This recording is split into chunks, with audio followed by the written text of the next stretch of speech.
Georgine Edgerton, Anne Emery, Joel Carrington. These were the matriarchs and patriarchs of West Baltimore, and they needed a school.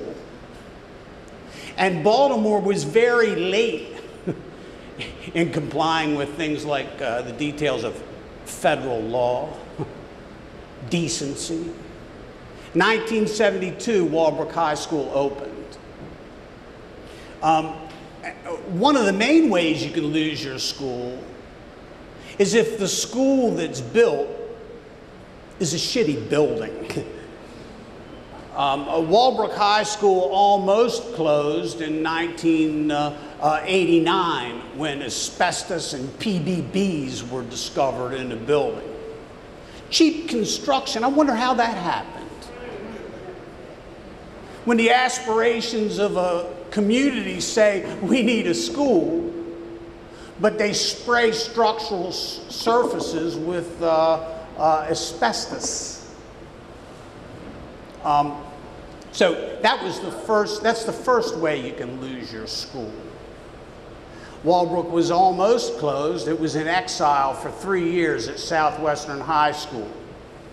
So cohabitation with another school is another great way to lose your school. You wonder about the multiplexes that are popping up in all of these old wonderful buildings. Incidentally, Walbrook isn't by itself. Northern High School, Southwestern High School, Northwestern High School, Northern High School. Whatever happened to these schools? A whole generation of schools that were opened in response to civil rights agitation by citizens in Baltimore.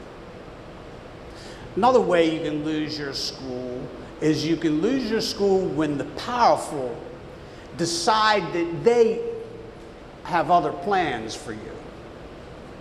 In 1994, Nancy Grasmick, I know I named names, I heard that name? Yeah. Nancy Grasmick and the state of Maryland decided that these schools couldn't continue the way they were working, and that there would be reconstitution eligible schools. That was in 1994. By 1996, there were 105 reconstitution eligible schools in the state of Maryland, and 55 of them were in Baltimore City. 30 some in PG County.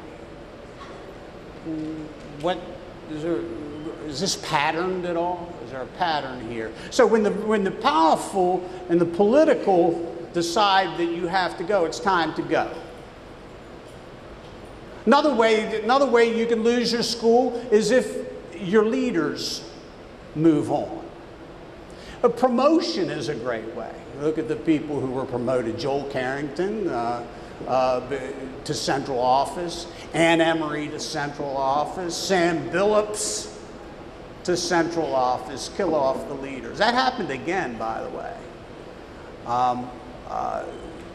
We'll talk about that. Another thing is that someone comes across with another bright idea. You know, Walbrook became the Uniformed Services Academy.